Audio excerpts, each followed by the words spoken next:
Hermanos, el Evangelio de la prosperidad, al igual que la teología de la retribución que vemos en el libro de Job, ambas lo que hacen es quitarle la soberanía a Dios y se la entregan al hombre.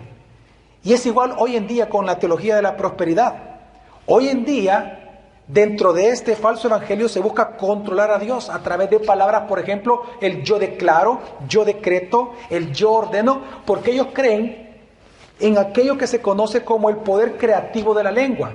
Y es que dentro del evangelio de la prosperidad se cree que si Dios le dio el gobierno de la creación al ser humano, significa que también le dio soberanía. Y ellos dicen, así como la palabra de Dios creó en Génesis 1, así tu palabra hoy crea las cosas que suceden en la tierra. Por eso de ahí viene este pensamiento místico y es parte de la metafísica, el yo declaro, el yo decreto, el yo ordeno, porque creen que las palabras del ser humano tienen poder creativo. Pero hay otras maneras en las cuales también la iglesia está participando, está comprando, está comiendo falsa doctrina y está practicando de manera sutil el evangelio de prosperidad. Por ejemplo, a través de creer el poder salvador que tienen las 4 leyes espirituales, o el poder salvador que tiene la oración del pecador. Bueno, el predicador de la prosperidad, Copeland, él incluso llegó a decir que la salvación de las almas, y lo cito, la salvación de las almas depende de nuestra confesión positiva. Terrible. Esto me recuerda que hace días, hace muy poco, una señora me dice, mi esposo se convirtió porque yo declaré salvación sobre él. Yo pasé declarando y comencé a ordenar que la salvación viniera sobre él y por eso vino la salvación. Terrible. Se le quita la soberanía de Dios y se la está entregando al ser humano. Pero hay también otras formas sutiles en las cuales algunas veces los creyentes más fieles comienzan a creer ciertas doctrinas de prosperidad. Por ejemplo, y te hago la pregunta a ti, piensa por un momento, ¿tú sientes que Dios te debe algo? ¿Tú nunca has sentido de que Dios te debe algo por tú servirle? ¿Tú no sientes de que Dios te debe algo a ti porque tal vez tú eres un buen predicador, un buen pastor, un buen siervo en tu iglesia? ¿Tú nunca has sentido que no es justo tu sufrimiento? Precisamente eso lo trae la teología de la retribución, la teología de la prosperidad. Fue en esto precisamente que Dios confrontó a Job. En Job capítulo 40, versículo 8, Dios le dice a Job, ¿invalidarás mi juicio? ¿Me condenarás tú para tú justificarte? Y es que cuando Dios le dice, ¿me condenarás a mí para tú justificarte? Es que Job, él pensó que su sufrimiento no tenía ningún propósito. Él asignó despropósito alguno al sufrimiento que Dios había ordenado sobre él. Por eso Dios luego le dice en Job capítulo 41, versículo 11, ¿quién me ha dado a mí primero para que yo lo restituya? Todo lo que hay debajo de los cielos es mío. Es decir, en otras palabras, Dios le tuvo que decir a Job, yo no te debo nada. Yo no le debo nada a ningún ser humano. Así que si tú, hay momentos en los cuales has creído que Dios debe de restituirte por tú haber sufrido fuertemente por varios años o meses, o que tú sientes que Dios te debe algo, muy probablemente es porque has estado creyendo la teología de la prosperidad. Ahora, ¿qué dice la Biblia acerca de esto? Bueno, ¿o qué dice la Biblia en contra de esta doctrina? Isaías 46, versículo 9 al 10 dice, acordaos de las cosas pasadas, desde los tiempos antiguos, porque yo soy Dios y no hay otro, y nada hay semejante a mí, que anuncio lo por venir desde el principio, y desde la antigüedad lo que aún no era hecho, que digo, mi consejo permanecerá, y haré todo lo que quiero. Hermanos, Dios es el soberano. Hermanos, es Dios quien usa al hombre para su gloria, y no es el hombre el que usa a Dios para la suya. Y gloria a Dios por eso. Gloria a nuestro Señor Jesucristo. Ahora, el libro de Job nos enseña una tercera razón por la cual nosotros debemos de rechazar el evangelio de la prosperidad. Y es porque ésta predica un falso redentor. Es interesante que Elifaz, cuando comenta que un demonio le enseñó a él la teología de la retribución, él explica lo que este demonio le dijo, lo que le enseñó, el fundamento de la teología que Elifaz aprendió. Y esto está en Job capítulo 4, versículos 17 al 18. Elifaz dice que el demonio, le enseñó esto y le dice: ¿es el mortal justo delante de Dios? ¿Es el hombre puro delante de Dios Hacedor? Dios no confía ni aún en sus mismos siervos, y a sus ángeles atribuye errores, cuanto más a los que habitan en casas de barro, cuyos cimientos están en el polvo, que son aplastados como la polilla. En otras palabras, lo que Elifaz comienza a narrar aquí es que este demonio le enseñó que ningún ser humano puede esperar a que Dios le cambie el curso de su vida, porque ni siquiera cambió el curso de la historia de los ángeles. Es decir, el demonio le enseñó que nadie puede esperar a que Dios cambie el curso de un ser humano, ni que espere de que Dios justifique a un ser humano, ni que Dios expíe a un ser humano, porque no lo hizo con los ángeles. Porque ahí la palabra en hebreo es imputación. Dios imputó error en los ángeles. Entonces el demonio dice, si Dios lo hizo con los ángeles, con sus siervos, ¿cuánto más no lo hará con los seres humanos? Así, lo que está aprendiendo Elifaz atrás de este demonio es que el destino del ser humano es el ser humano mismo. En esta teología de la retribución se enseña que el dueño de tu destino eres tú mismo, que la salvación está en tus manos, que Dios solo va a retribuir conforme a lo que el hombre haga. Y es por esto mismo es que Elifaz, con esto que se está mencionando acá, es por esto que Elifaz, con estas palabras, estaba culpando a Dios de su sufrimiento. Y esa fue la razón por la cual leemos en el libro de Job que Job quería morirse varias veces. Y se lo pidió a Dios que lo matara. ¿Por qué? Porque Job sabía que él era justo. Pero los amigos le decían de que no. Bajo la teología de la retribución lo culpaban de sufrir. Ellos fueron tan terriblemente malos amigos con Job que incluso lo acusaron de que la razón por la cual sus hijos habían muerto era por culpa de los pecados de Job. Esta teología de la retribución, este pensamiento tan demoníaco lo encontramos en los fariseos en el Nuevo Testamento. Por ejemplo, cuando ellos vieron al ciego de nacimiento, vinieron y le preguntaron a Jesús, los mismos discípulos, ¿por quién? Mira, Jesús, ¿y este ciego, por quién está ciego? ¿Por culpa de quién? ¿De sus padres o del mismo? ¿Quién pecó? Y Jesús le respondió que él no nació ciego por culpa ni de sus padres ni de él, sino que para que Dios fuera glorificado. Hoy en día, por ejemplo, es lo mismo. El predicador, por ejemplo, Kenneth Hagin, él incluso llegó a decir en una de sus predicaciones que cuando su hermana enfermó de cáncer y llegó al estado terminal, él le oró a Dios para que sanara a su hermana.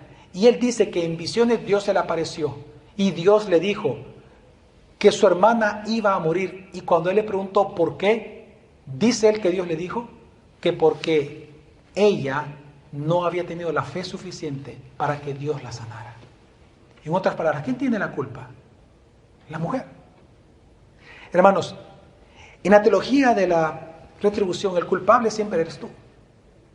Tú eres el dueño de tu destino. Si estás sufriendo es por tu culpa. Y si estás siendo prosperado, es por tu culpa. Si estás siendo bendecido, es tu culpa. Si estás en pobreza, es tu culpa. Ahora, ¿qué hizo Job? ¿Qué hizo Job cuando recibió esta teología de la retribución? Increíble que a pesar de que él estaba siendo culpado todo el tiempo de no haber sido justificado por Dios, resulta que él exclamó en Job 19, 25 al 27, yo sé que mi Redentor vive y al fin se levantará sobre el polvo y después de deshecha está mi piel, en mi carne he de ver a Dios, al cual veré por mí mismo y mis ojos lo verán y no otro, aunque mi corazón desfallece dentro de mí. En otras palabras, no importando lo que él escuchó, él estaba convencido que por ser hijo de Dios, él estaría con Dios.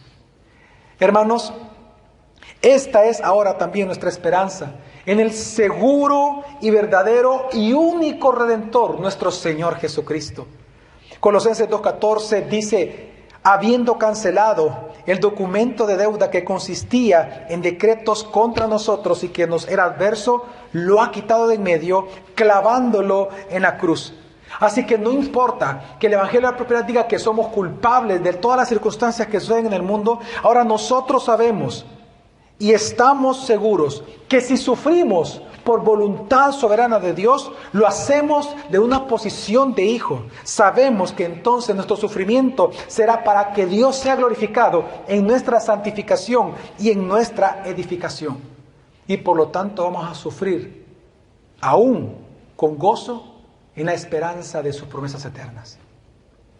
Ahora, hay una cuarta razón que también el libro de Job nos enseña, por la cual debemos de rechazar el Evangelio de la prosperidad.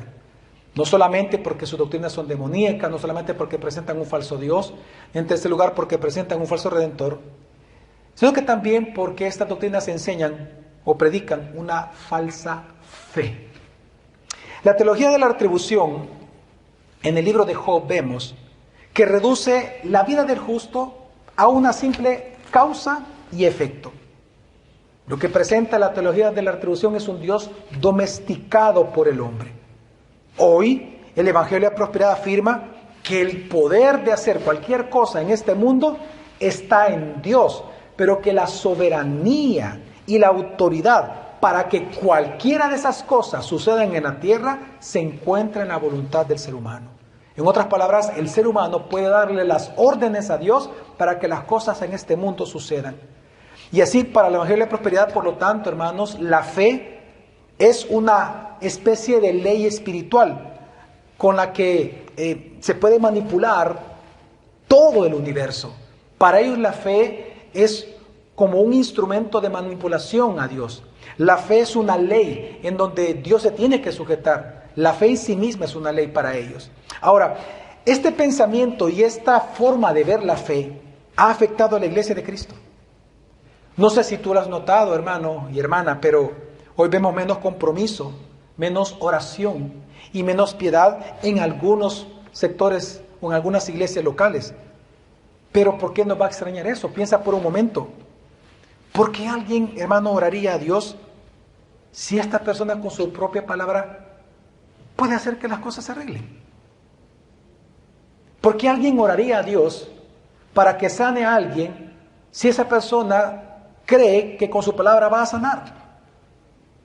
¿Por qué buscar a un Dios cuando tú eres Dios? Si la oración hoy en día ha bajado en algunas iglesias, es simplemente porque no necesitan a Dios. Ellos creen que tienen la palabra positiva en su boca. ¿Por qué alguien buscaría, por ejemplo, ser piadoso si a un Dios domesticado no se le puede tener miedo? ¿O acaso tú o una persona en su sano juicio le teme a una mascota que está domesticada? ¿Por qué las personas van a querer ser piadosas ante un Dios que lo tienen domesticado? Piensa esto. ¿Por qué alguien se guardaría en su pureza, esperando el cielo, como nos enseña primera de Juan, si él puede gozar el cielo en la tierra? Si puede vivir la mejor vida hoy. Así que la pregunta es, ¿realmente vivir el cielo en la tierra se puede considerar como el clímax de la prosperidad material? Quiero que por un momento imagine lo siguiente. Imagina que viene Dios y te dice y te ofrece lo siguiente: hijo, yo te ofrezco vivir en esta tierra eternamente.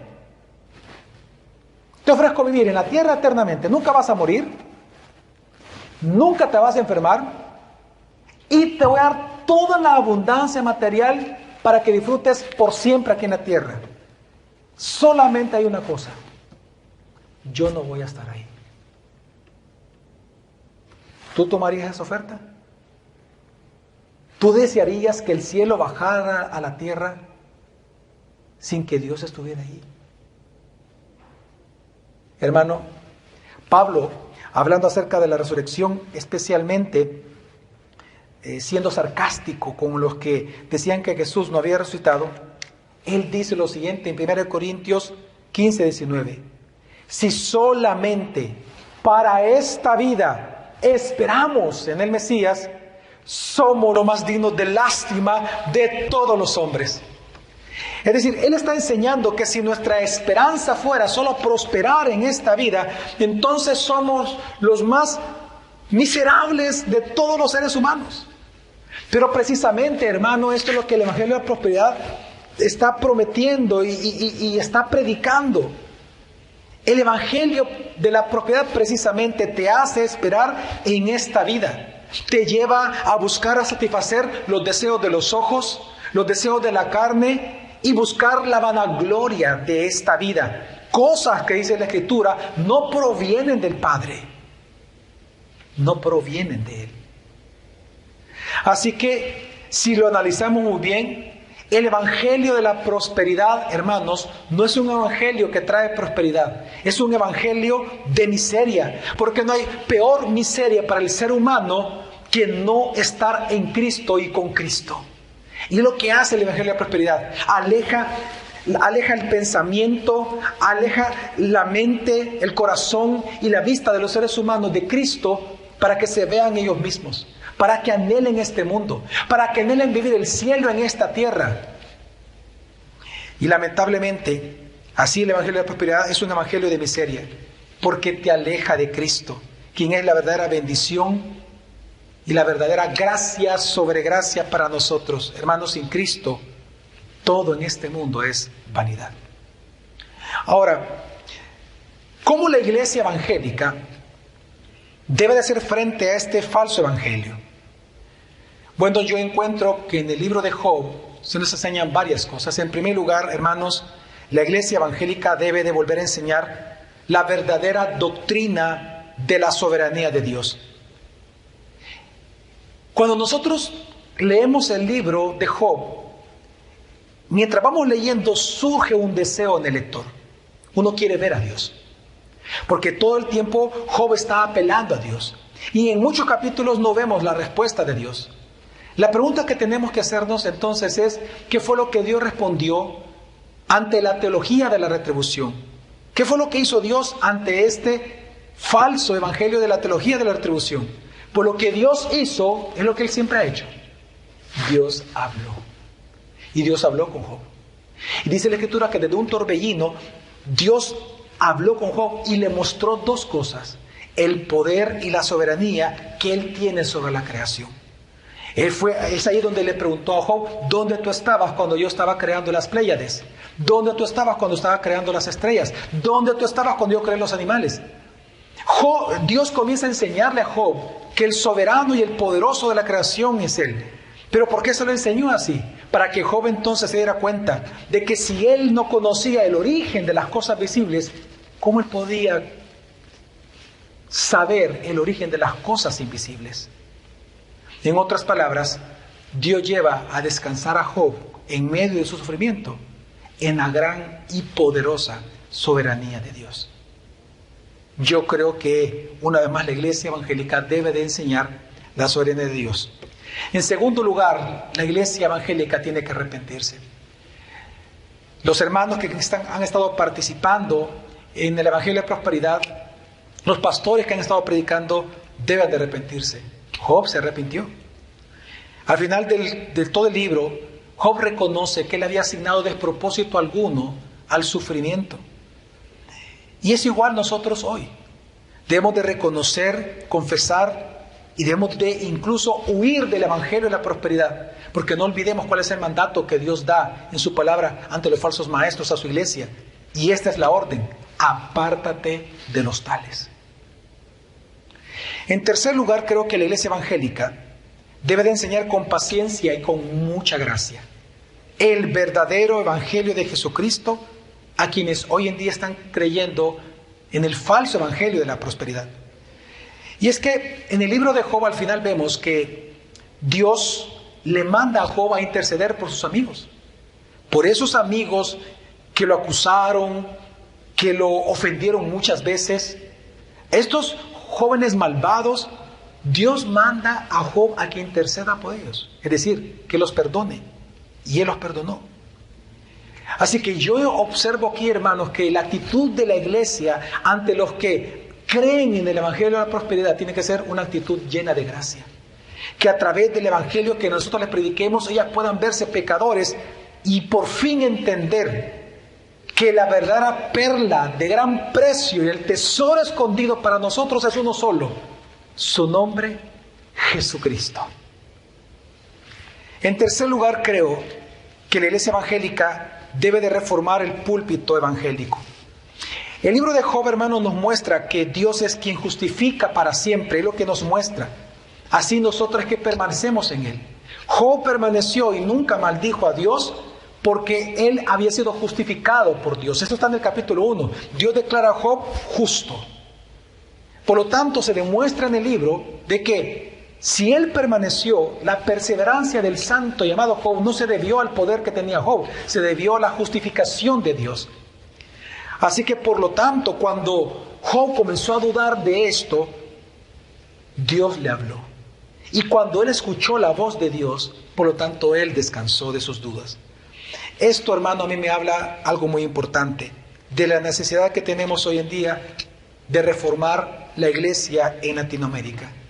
Y cuando hablo de reformar el púlpito, de reformar la iglesia, me refiero a volver a colocar a Jesucristo en el centro de la predicación, en el centro de los púlpitos, en el centro del discipulado, en el centro del pensamiento y de la vida de la iglesia, para que todos juntos, una vez más, nuestras conciencias estén atadas una vez más a Jesucristo.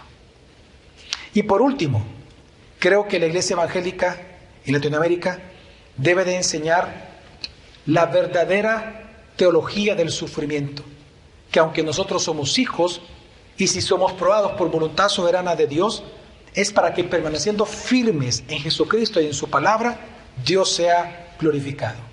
Hermanos, vemos en el libro de Job que él se arrepintió de haber asignado despropósito alguno a la voluntad de Dios de soberanamente hacerlo sufrir, de ordenar sufrimiento para él. Él dudó del propósito de Dios en eso y Dios lo confronta y el mismo Dios pregunta: ¿quién ha asignado despropósito a mi voluntad, a mis designios? Y Job responde: yo fui, Señor. Y él se arrepintió de eso. Así, yo creo, hermano, que es importante para ayudar a la iglesia de Latinoamérica que debemos de volver a enseñar una teología verdadera y bíblica del sufrimiento centrado en Cristo, para que la iglesia que sufre descanse en Cristo. Hermanos, el evangelio de prosperidad no es de prosperidad, es un evangelio de miseria. Ruego al Señor que Dios nos dé de su sabiduría y el denuedo para predicar su palabra a toda Latinoamérica. Vamos a orar.